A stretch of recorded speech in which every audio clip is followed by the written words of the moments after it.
میں آپ کے اس بات سے قطعاً اتفاق نہیں کرتا. دینی محافل کو دینداروں کے ہاتھوں میں ہونا چاہیے. تو کیا دقت ہے؟ رد کا ہمارے یہاں کانسیپٹ ہی نہیں ہے. آپ لوگ تو یہاں رہتے ہیں مرکز میں، ہم سے زیادہ مطالعہ آپ لوگوں کا ہے. فضائل کے اندر چڑھانا نہ ہو، یا شعر کے اندر چڑھانا، کسی کو چڑھایا نہ جائے. کہ پہلے فضائل اہل بیت سے ختم ہو تب نہ ہم کسی اور کے چکر میں پڑیں. سسٹم آف آرگنائزیشن کی بات کر رہے ہیں. تو پہلے ان دونوں پہ عمل کر لو وسیع صاحب، پھر جو ہے سڑک پر آنا. چلے گی یا نہیں چلے گی؟ یہی مجلسیں، یہی محفلیں، یہ دو قطبی جو بنا رہے ہیں اسی بنا پر. آپ کی پوائنٹ سر آنکھوں پر. اعوذ باللہ من الشیطان الرجیم، بسم اللہ الرحمن الرحیم. ایک نئے پوڈ کاسٹ میں آپ کی خدمت میں حاضر ہیں. آج ایک ایسے مہمان کے ساتھ حاضر ہوئے ہیں جن کو کوئی تعارف کی ضرورت نہیں ہے. ہندوستان میں تقریباً ہم سب جانتے ہیں، بہت عرصے سے جانتے ہیں. ہمارے ساتھ ہیں مولانا وسیع حسن خان صاحب. آپ کو خوش آمدید کہتے ہیں مولانا. جزاکم اللہ، بہت بہت شکریہ. آپ نے موقع فراہم کیا، اپنے اس جو ہے وہ پلیٹ فارم سے کچھ. جی آپ کا بھی بہت بہت شکریہ کہ آپ نے کافی، آپ بزی تھے، اس کے باوجود بھی آپ نے وقت دیا.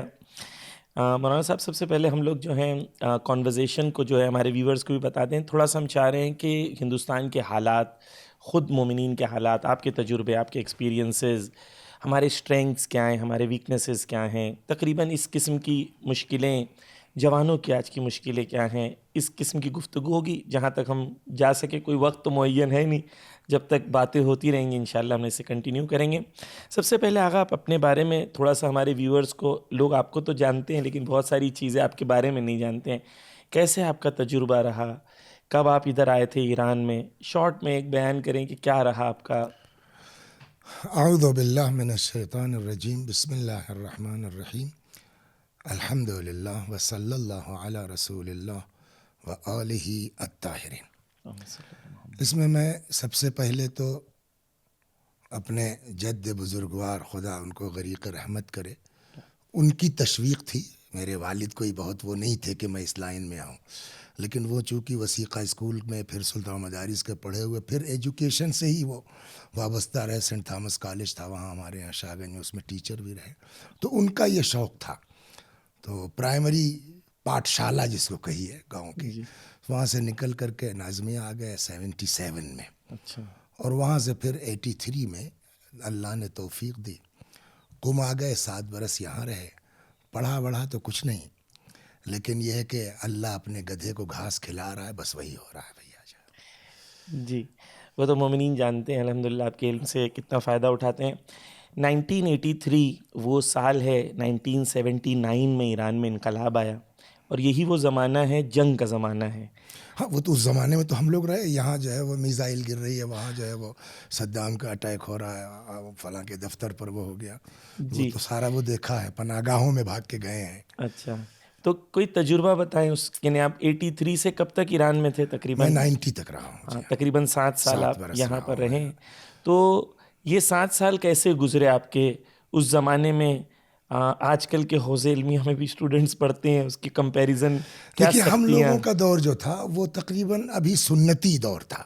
یہ جدید طور پر یا جامعۃ المصطفیٰ کا بھی وجود نہیں تھا، اور بس وہ ایک شورائے سرپرستی طلاب غیر ایرانی کر کے ایک مدرسہ حجتیہ ہوتا تھا. اور دروس جو ہے، اب جیسے کارشناسی ہے، کارشناسی ارشد ہے، اب یہ BA کی ڈگری دیں گے، MA کی ڈگری دیں گے، PhD کروائیں گے.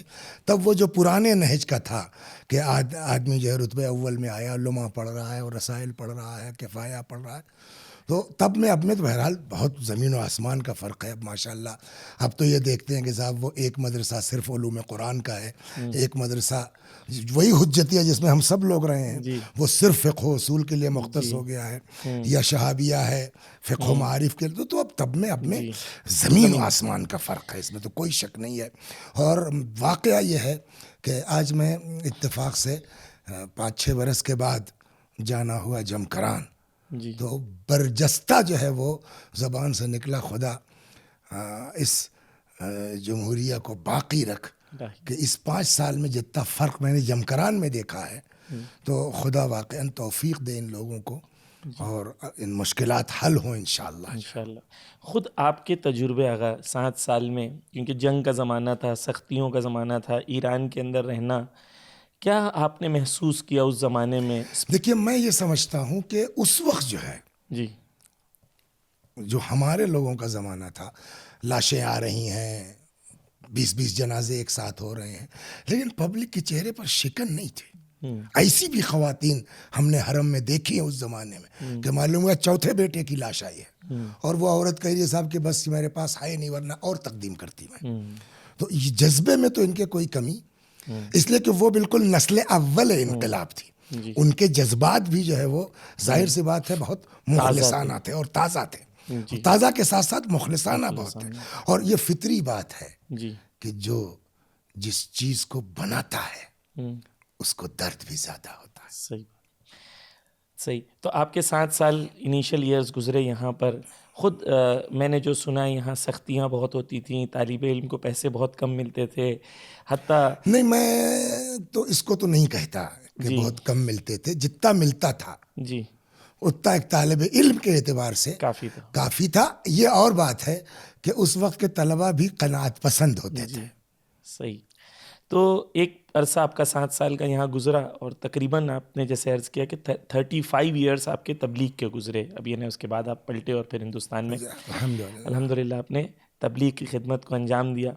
تو خود اپنے اندر آپ 35 ایئرس میں آڈینس جو ہے وہ تقریباً 2 نسلیں گزر گئی ہیں، 3rd نسل ہے، تقریباً 15 ایئرس اگر کاؤنٹ کریں ایوری نسل کو، اگر کہ نئی نسل آتی ہے.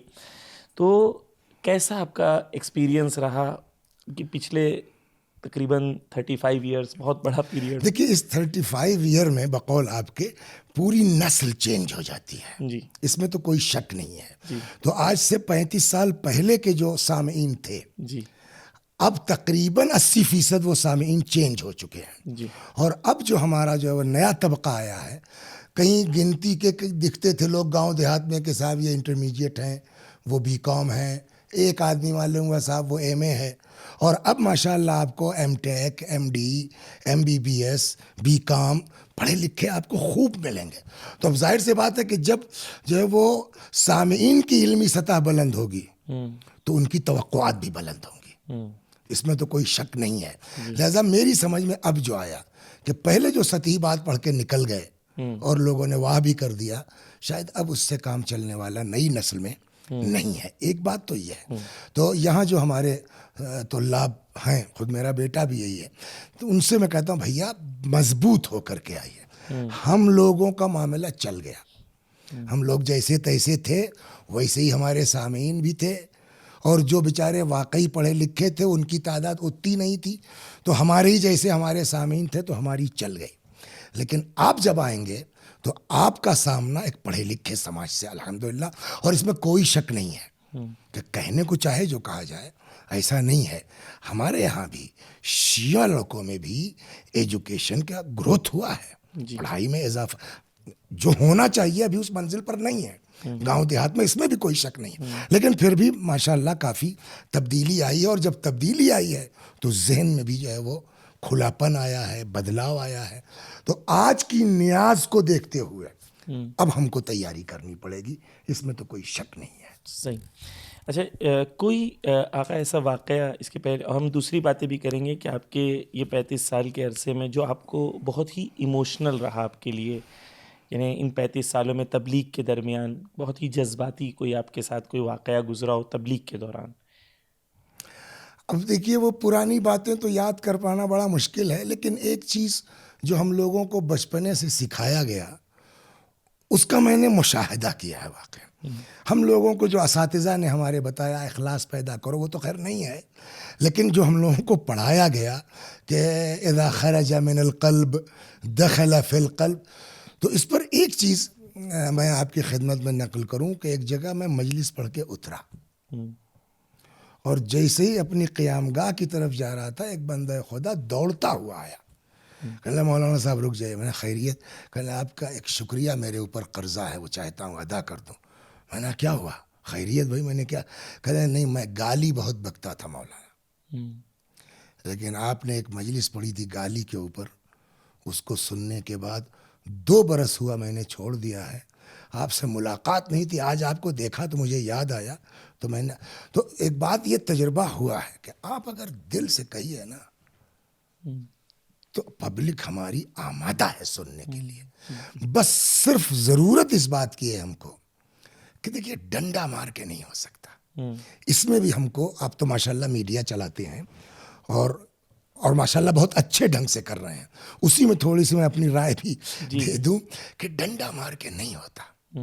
ہماری زبان, ہمارا انداز, ادعو الی سبیل ربک بالحکمت والموعظۃ الحسنہ, گلستہ میں آپ نے پڑھا ہوگا کہ ایک چیز وہی ہے, کہنے کا انداز بدل گیا.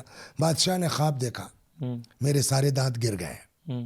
بادشاہ نے کہا بھائی کوئی معبر لاؤ. تو آیا تعبیر بتانے والا, جی کہنے بھائی میں نے خواب دیکھا میرے سارے دانت گر گئے. کہ وہ ساری اولاد آپ کے سامنے مر جائے گی صاحب. تو بادشاہ کو بڑا غصہ ہے, یہ کون سا تعبیر خواب بیان کرنے والا ہے, بگاؤ اس کو بند کرو اس کو. دوسرا کوئی ہے, دوسرا آیا, بھائی میں نے یہ خواب دیکھا ہے. کہ حضور مبارک ہو, آپ کی عمر آپ کے خاندان میں سب سے زیادہ ہے.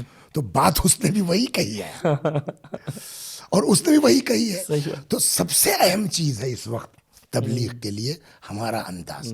قطعاً ڈنڈا مار کے اگر آپ چاہیے گا کہ پبلک سے منوا لیجئے, نہیں منوا سکتے.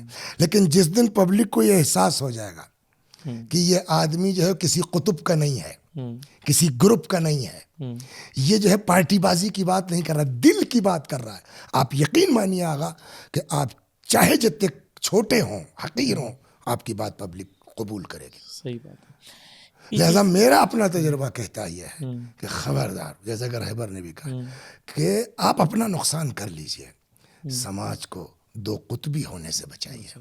اور یہ ہمارے چینلوں کی بھی ذمہ داری ہے یہ کہ سماج کو دو قطبی ہونے سے بچائیں, گروپزم سے بچیں. گروپزم سے بچنا ہم بہت ایک امت واحدہ کا جب تصور اس کا نتیجہ کیا ہوگا نا. اب یہاں میں نے دیکھا, وہاں آپ کا دفتر بھی دیکھا, یہاں بھی ماشاءاللہ 30-40 آدمی اتنی محنت کے بعد آپ کوئی آدھے گھنٹے کی کلپ تیار کرتے ہیں. وہ میں نے ساری چیزیں دیکھی ہیں کہ ایک آدھے گھنٹے کو بنانے کے لیے کتنی محنت کرنی پڑتی.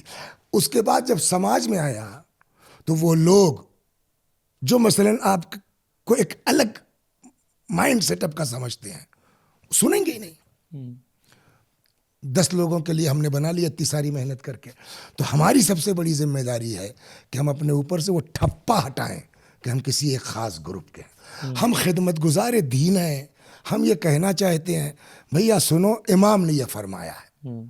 آپ برا مت مانیے گا, اس کو آپ چاہیے گا تو نشر مت کیجیے گا, اس کو کاٹ بھی سکتے ہیں آپ. ہم انقلابی ہو گئے. اگر کسی کی فکر ہم سے مطابق نہیں ہے تو وہ ضد انقلاب ہے, تو وہ فلاں ہے, تو وہ فلاں ہے, اس کی تکفیر ہوتی ہے. جبکہ خود حضرت امام رضوان اللہ علیہ کا مزاج کیا ہے, ہمارے اساتذہ نے درس میں بتایا. کسی بندہ خدا کے لیے کوئی مسئلہ تھا کسی پوسٹ کا, ان کے پاس بات گئے, انہوں نے کہا دیکھ لو اگر اس قابل ہے تو رکھ لو, کہا لیکن وہ آپ کے مخالف ہیں. امام خمینی رضوان اللہ علیہ نے فرمایا مگر من اصول دین ہم. سنا ہی نہیں, سنا, آپ نے بھی سنا ہوگا. تو جب یہ مزاج پیدا ہوگا نا, ایسا انسان قوم کو متحد کر کے انقلاب لا سکتا ہے. تو یہ جو چیلنج ہمارے پاس آج آپ جیسا پیش کر رہے ہیں کہ یہ جو جذب حد اکثری کے بجائے یہ جو گروپزم کا جو کانسیپٹ ہے, اس کا اس سے مقابلے کی ضرورت ہے. اور اس سے سخت ضرورت جی, اور اس مقابلے کے اندر جو طریقہ ہے وہ یہی ہے کہ 2 طریقے ہوتے ہیں. کچھ لوگ سوچتے ہیں چلے بھائی ٹھیک ہے, ہم اس کو وہ کرنے کے لیے آیت اللہ خامنہئی کی بات نہیں کریں گے, یا میں یہ گروپ والا ہوں یا میں وہ گروپ والا ہوں. اس کا یہ علاج نہیں ہے جی کہ ہم ان کا ذکر نہ کریں اور ان کا نہ ذکر کریں. ہم کیوں نہ دونوں کا ذکر کریں. اور وہ کیونکہ ہم لوگوں نے یہ کیا تھا کہ ہم لوگوں ایک نشید بنائی تھی. وہ نشید تھی سیدی خامنہئی کے نام سے عربی میں. تو ہم نے جب وہ نشید بنائی تو اس کے 3 بیت تھے, اور اس کو کر دیا تھا سیدی خامنہئی سیدی سیستانی. یعنی تو ہم نے یہ قوم کے اندر اس کانسیپٹ کو پیش کرنے کی کوشش کی کہ ہمارے دونوں سید ہیں اور دونوں جو ہیں ہمارے لیڈر ہیں. اور اس کے اندر ایک جو بیت تھا وہ امام خمینی کے لیے تھا, ایک رہبر کے لیے تھا, اور ایک آیت اللہ سیستانی کے لیے تھا. تو اور عوام میں خود سے شہید حسن نصر اللہ کی شہادت کے بعد ہم لوگوں نے دیکھا کہ جو جذبہ شہادت کو لے کے, یا جو جذبہ حزب اللہ کو لے کے, یا جو جذبہ ایران کو لے کے, رہبر کو لے کے, انقلاب کو لے کے عوام کے اندر ہے, کہ جیسے لکھنؤ میں اعلان نہیں ہوا ہے کہ کوئی جلوس نکلے گا لیکن پوری لکھنؤ جوش، ہاں خود جوانوں کے اندر جوش ہے. لیکن یہ تو چیلنج ہے جی اور ہم کو آپ کو اس پر بغیر توجہ کیے آگے بڑھنا. جی ہم اپنی جگہ یہ مطمئن ہوں، جی جو میرا اپنا نظریہ ہے، جی ہم اپنی جگہ یہ مطمئن ہوں جی کہ ہم نے جو ہے وہ کسی گروپ کی بات نہیں کی ہے، جی ہم نے سیستانی صاحب کی حمایت نہیں کی ہے، ہم نے رہبر کی مخالفت نہیں کی ہے، یا رہبر کی حمایت نہیں کی ہے، سیستانی صاحب کی مخالفت نہیں کی. ہم ایک عام بات کہہ رہے ہیں.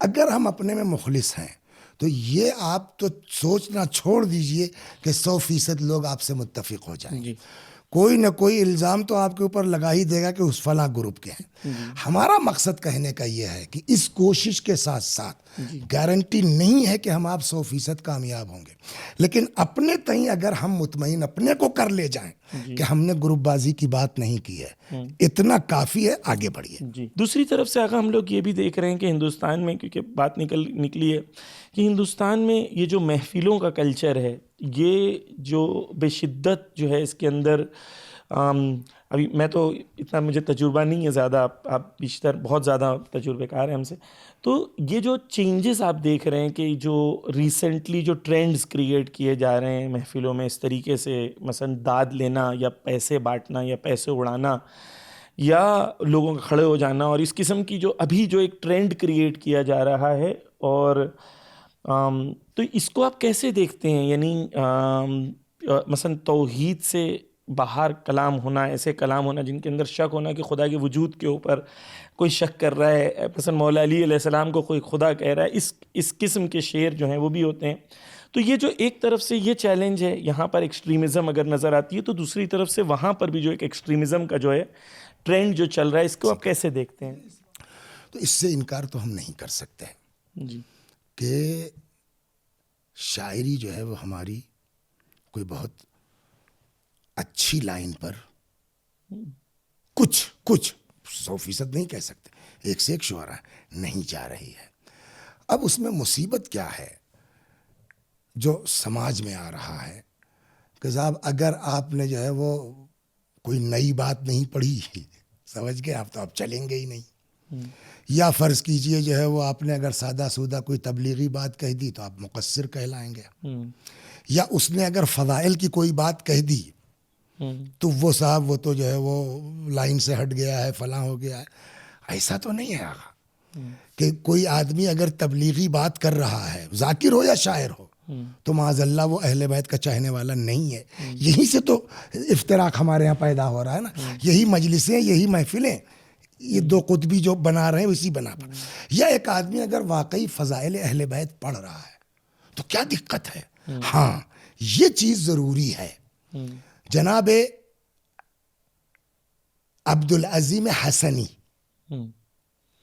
تہران شہر رائے، جی جناب عبدالعظیم حسنی رضوان اللہ علیہ السلام، آپ لوگ تو یہاں رہتے ہیں مرکز میں، ہم سے زیادہ مطالعہ آپ لوگوں کا ہے، اپنا پورا عقیدہ امام کے پاس، امام علی نقی علیہ السلام کے سامنے رکھا کہ نہیں رکھا؟ جی مولا آپ بتائیے میرا عقیدہ صحیح ہے کہ نہیں ہے. ایک طرف تو یہ ہے. ہم کو کیا سمجھا دیا گیا ہے کہ اصول دین میں تقلید نہیں ہے، لیکن اس کا مطلب یہ تھوڑی ہے کہ اصول دین میں تقلید نہیں ہے تو آپ جو چاہیے عقیدہ گڑھ لیجئے. بھائی ہیں نا ائمہ لوگ ہیں، وہ بتائیں گے نا کہ بھائی یہ عقیدہ ایسے ہونا چاہیے، امامت کا یہ ہونا چاہیے، نبوت کے تئیں یہ ہونا چاہیے، یہ ہونا چاہیے نا. تو کوئی تو ہوگا جو گائیڈ کرے گا. ماں کی پیٹ سے تو ہم جو عقیدہ لے کے آئیں گے نہیں صاحب، تو تقلیدی نہیں ہے، تو کہیں تو پڑھو گے. آج کیا ہو گیا ہے ملاحظہ فرمائیے، عقیدے کا شعر ہے، یہ سمجھ ہی میں نہیں آتا کہ واٹس ڈفرنس بٹوین عقیدہ اینڈ عقیدت. عقیدہ ایک الگ چیز ہے. جب عقیدہ صحیح ہوگا تب اظہار عقیدت صحیح ڈھنگ سے ہوگی. ہمارے ہاں بزرگ تھے، خدا غریق رحمت کرے، بڑا مشہور ہوا ان کا یہ جملہ، علامہ تقی الحیدری صاحب قبلہ اعلی اللہ مقامہ، وہ فرمایا کرتے تھے کہ شعراء کا کام ترویج عقیدہ ہے، تأسیس عقیدہ نہیں ہے. آج جو ہماری محفلوں میں پرابلم کریٹ ہو رہی ہے وہ یہ کہ ہمارے شعراء حضرات مؤسس عقائد بن رہے ہیں جو ہماری قوم کے لیے خطرناک ہے. اور اس کے اچھا اس میں پھر گڑبڑ کہاں سے آتی ہے؟ گڑبڑ پھر ہم ہی لوگ کر رہے ہیں. ارے یار ان محفلوں میں کیا رکھا ہے. ابھی اگر وسیع حسن صاحب اس طرح کسی محفل میں چلے جائیں 10 فون وسیع حسن صاحب کے پاس آئے گا. آپ اس محفل میں چلے گئے, آپ چلے گئے, اے بابا اگر ہم جیسے 4 آدمی چلے جائیں تو شاید وہ آدمی شرمائے اس طرح کی بات کہتے ہوئے. تو اس لیے میرا کہنا تو یہ ہے کہ محافل بے شک ہونی چاہیے, اور جتنے فضائل شعراء کے ہیں, امام زین العابدین سلام اللہ علیہ نے جناب کمیت اسدی کو کہا کوئی نیا مرثیہ کہا ہے؟ کمیت نے کہا جی مولا. سناؤ. پردہ کھینچ دیا گیا, پردے کے پیچھے بنی ہاشم کی خواتین ہیں, ادھر امام ہے, مرثیہ پڑھا, گریا ہوا, اور مرثیے کے بعد اس پر بھی اعتراض ہوتا ہے, پوری بات اب آپ نے چھیڑا تو 2-4. مرثیہ پڑھنے کے بعد حضرت کے پاس ایک باغ تھا, وہ باغ کا پورا پیپر ملکیت کا امام نے کہا کمیت یہ رکھ لو. ایک طرف امام کا یہ رو, لیکن کمیت کا جواب مولا میں نے اللہ کے لیے کہا تھا, خوشنودی خدا کے لیے کہا, نہیں لوں گا, میں حکم دیتا ہوں. مجبور ہو گئے, رکھ لیا. اس دن چلے گئے. ادب یہی ہے.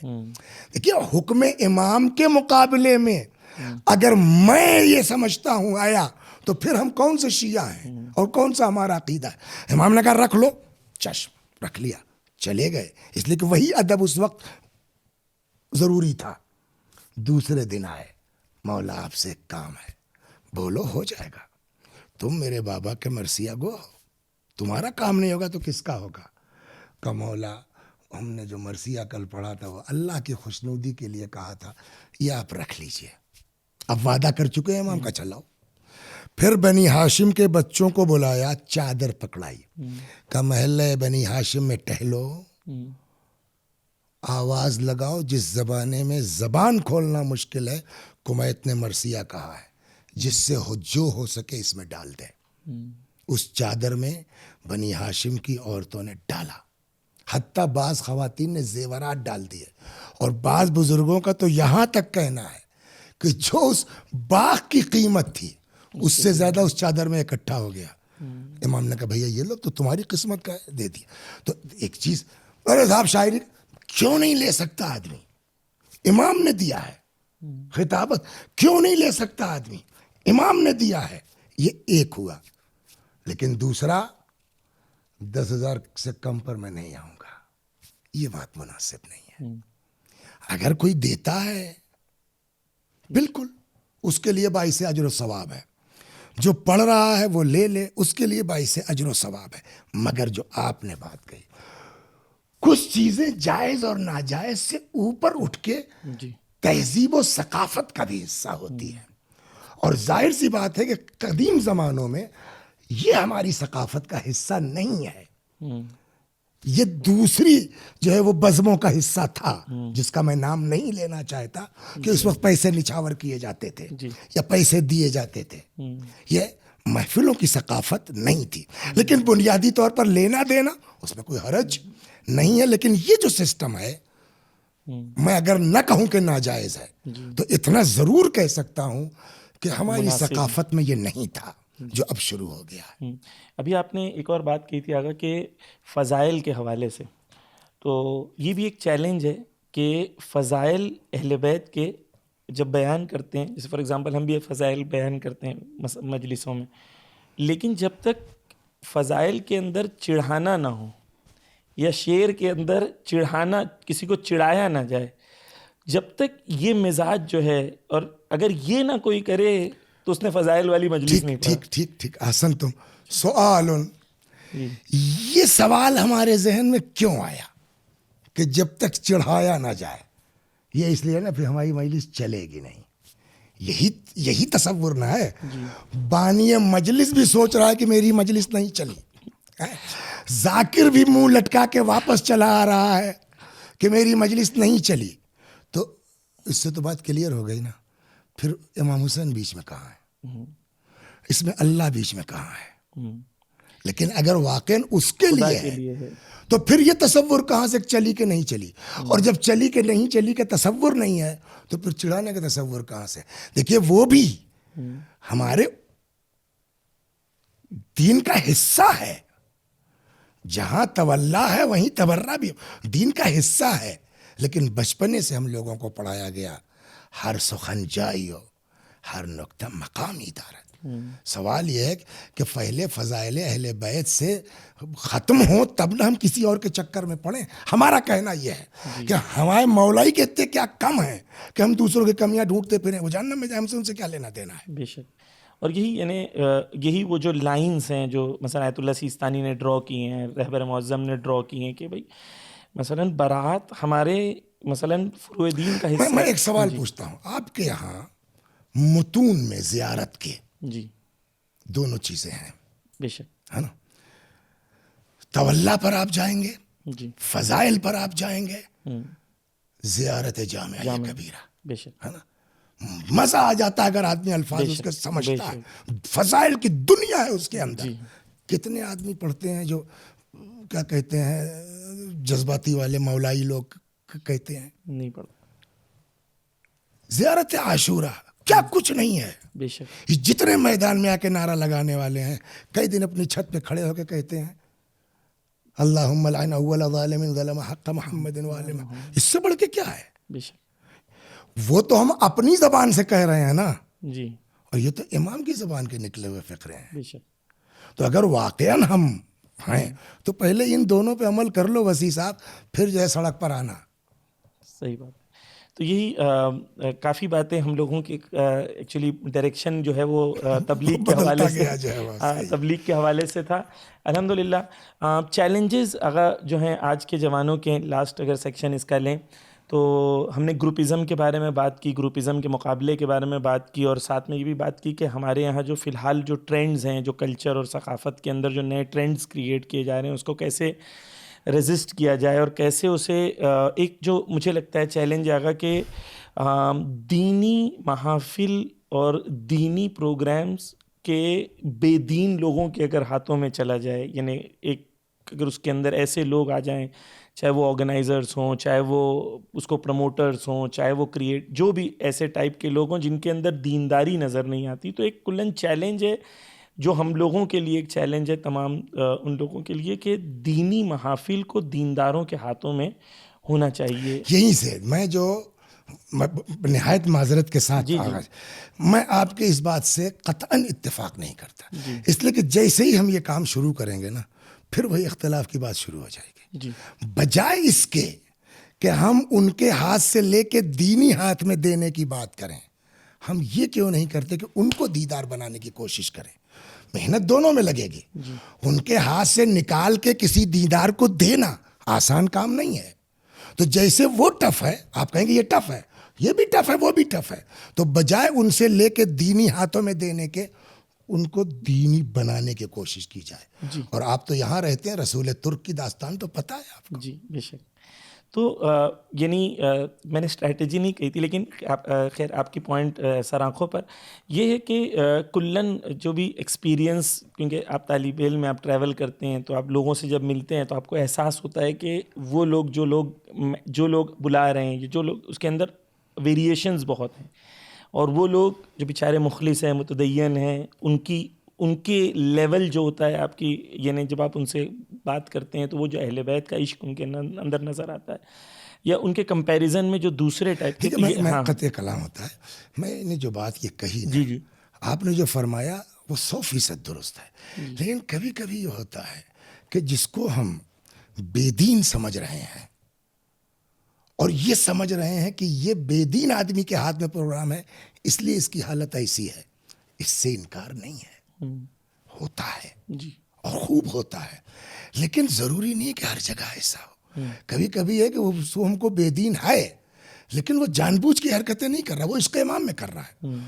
کم از کم ایسے لوگوں کو وہ 2% صحیح ان کو بے شک تبدیل کیا جا سکتا ہے. یہ تو یعنی کلن آپ مجھ سے زیادہ سینئر ہے، لیکن یہ کلن ہمارے دین میں یہ ہے کہ کسی کو بھی رد نہیں کرنا ہے، یعنی رد کا ہمارے یہاں کانسیپٹ ہی نہیں ہے.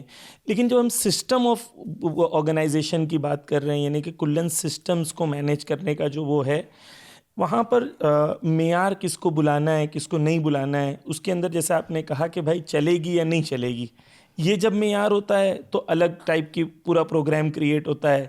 جب اہل بیت کا دین پہنچے گا یا نہیں پہنچے گا، معرفت پہنچے گی یا نہیں پہنچے گی، یہ ایک دوسرا نظریہ. ہاں، تو یعنی وہ کیونکہ وہ وہاں سے اوپر سے جو بندہ ہے وہ دین سمجھ رہا ہے، دین کے کانسیپٹس کو سمجھ رہا ہے، تو وہاں سے یہ چیزیں جو ہیں اس کے اندر وہ ایک بنیادی چیز ہیں.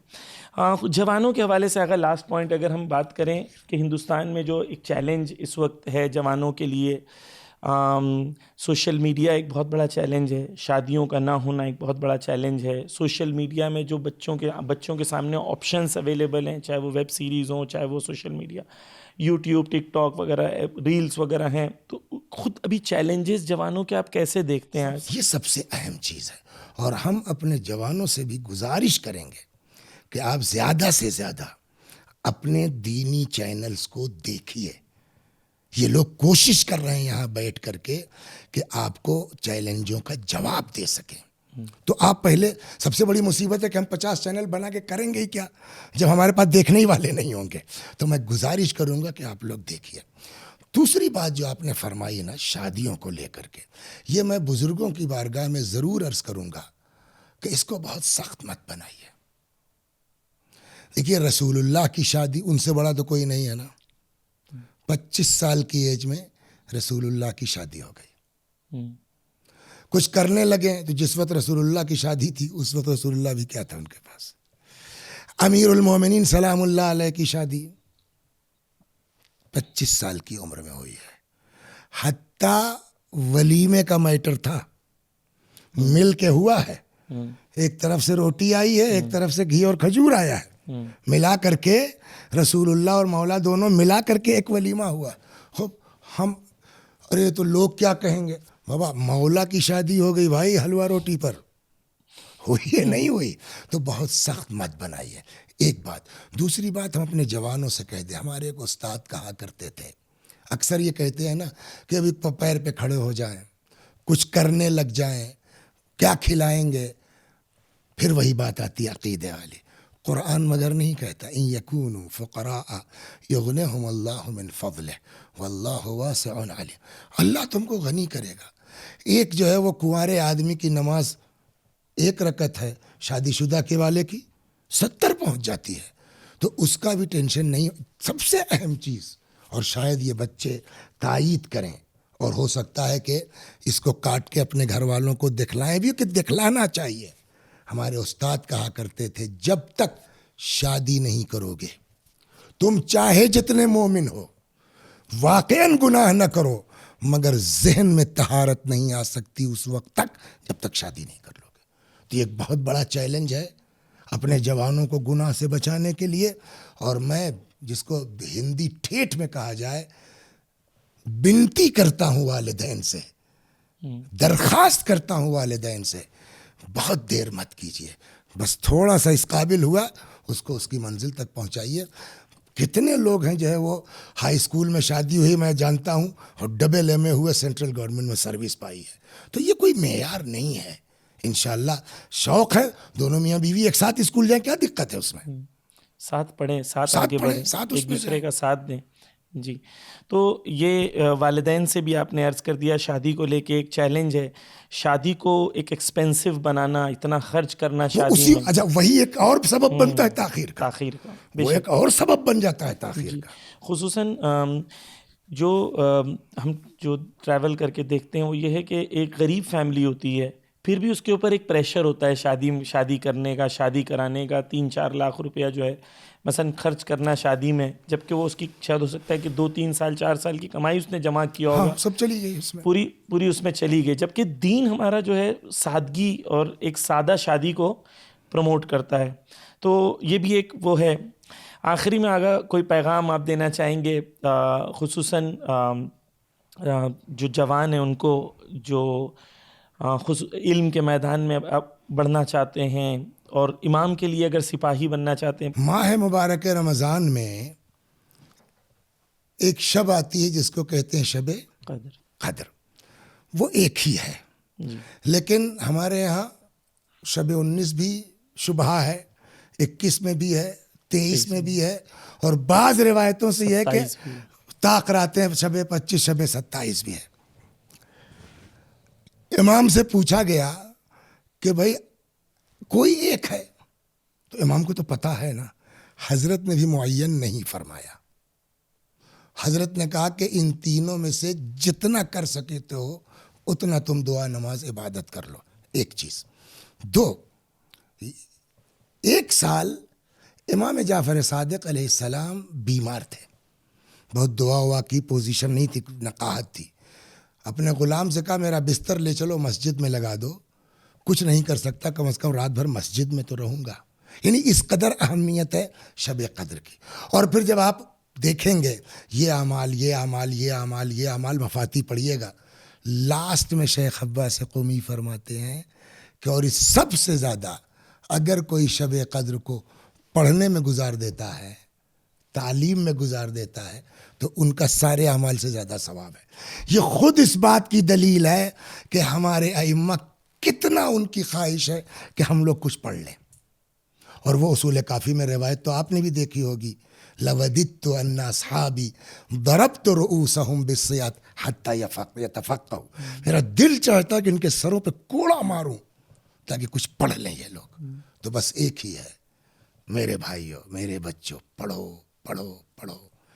علم ہی ہے جو ہماری قوم کو آگے لے جا سکتا ہے. 1, 2, آپ سے نظریہ نہیں ملتا, آپ کے مزاج کا نہیں ہے, یا بقول فلاں گروپ کا ہے, ہونے دو, دھیرے دھیرے سب صحیح ہوگا. کم از کم ابھی شیعہ ہے نا, محب حسین ہے نا, ساتھ لے کے چلنے کی کوشش کرو. جی بہت بہت شکریہ آغا, آپ آئے, آپ نے وقت دیا, اور ہماری خوش نصیبی ہے الحمدللہ. جزاکم اللہ خیر. جزاک اللہ آغا. انشاءاللہ کہ جو ہماری گفتگو رہی, خدا آپ کو توفیق دے, اس لیے کہ میں خود محسوس کر رہا ہوں کہ جو آپ کے چینل کا معیار ہے, گفتگو اس معیار کی نہیں ہے, لیکن بہرحال ٹھیک ہے. جو ہے وہ جہاں مالک کے کئی غلام ہوتے ہیں اس میں ایک آدھ کانے بھی چل جاتے ہیں. نہیں استغفر اللہ, کافی مفید رہی. خصوصاً جو اچھی چیز رہی ڈسکشن میں وہ یہ ہے کہ نارملی جب پوڈ کاسٹ ہوتے ہیں تو اس میں جو ہے بہت ہی مؤدبانہ اور دل کی بات نہیں بولتے ہیں, اور ایک دوسرے کو خالی ایسی یعنی بس میں من تو رہا یعنی اس ٹائپ کی باتیں ہوتی ہیں. لیکن یہ کھل کے باتیں ہونا یہ ہماری رشد کے لیے بھی ضروری ہے, اور ہماری پبلک کی بھی رشد کے لیے ضروری ہے, تاکہ پبلک کی دلچسپی بھی بڑھے گی. جی, تاکہ اوپن ڈسکشنز ہوں, اور جیسے اہل بیت نے بھی کہا کہ علم کی گہرائیوں میں جائیں تاکہ آپ کی عقلیں جو ہیں وہ کھل سکیں. تو جتنا ہم لوگ ڈسکشنز کریں گے, اور دین ہمارا یہی ہے کہ جتنا آپ اوپن ڈسکشنز کریں گے, اور انسان کا دل جب صاف ہوتا ہے اوپن ڈسکشن سے اسے کوئی بری بات نہیں لگتی ہے, کیونکہ دل صاف ہے. دونوں کا مقصد ہے کہ نظریہ اور ڈسکشن کا مطلب یہ تو نہیں ہوا کہ جو آپ کہیں اس کی تائید کر دیں, جو ہم کہیں آپ اس کی تائید کر دیں. صحیح بات ہے. بہت بہت شکریہ آغا, آپ آئے, کافی مفید رہا. انشاءاللہ آپ لوگ بتائیے گا کیسا رہا پوڈ کاسٹ. میرے لیے تو کافی مفید تھا. آغا کے تجربے, آغا کے ایکسپیرینسز سے ہم لوگ انشاءاللہ استفادہ کریں. اور جیسا کہ آغا نے کافی بار کہا کہ ہم لوگ, جیسا امام کی روایت بھی ہے, ہم لوگوں نے کئی بار اس کو پکش کیے کہ امام نے کہا کہ ہمارے تاخیر کی ایک وجہ یہ ہے کہ مومنین کے دل جو ہیں وہ ایک دوسروں سے نہیں ملتے. کاش یہ دل مل جائیں تاکہ جلد امام کا ظہور ہو سکے. تو اسی مقصد کے ساتھ کہ انشاءاللہ ہمارے دل مل جائیں, اور دل کے ساتھ مقصد بھی مل جائے کہ امام کے ظہور کے لیے ہم لوگ سب مل کے کام کریں. انشاءاللہ ڈفرینس آف اوپینینز کو ایکسیپٹ کر کے, ساتھ میں رہ کے, ساتھ میں مل کے انشاءاللہ وقت کے امام کے خادم بن سکیں. بہت بہت شکریہ. آپ کا بھی بہت بہت شکریہ کہ آپ لاسٹ تک جڑے رہے. کمنٹس میں بتائیے کہ آپ لوگوں کو کیسا لگا پروگرام. سوالات بھی بھیجیے تاکہ اگلی بار جب آغا آئیں تو انشاءاللہ ان سے ہم زیادہ سے زیادہ فائدہ اٹھا سکیں اور آپ کے سوال بھی پوچھ سکیں. التماس دعا. خدا حافظ. اللہم عجل لولیک الفرج.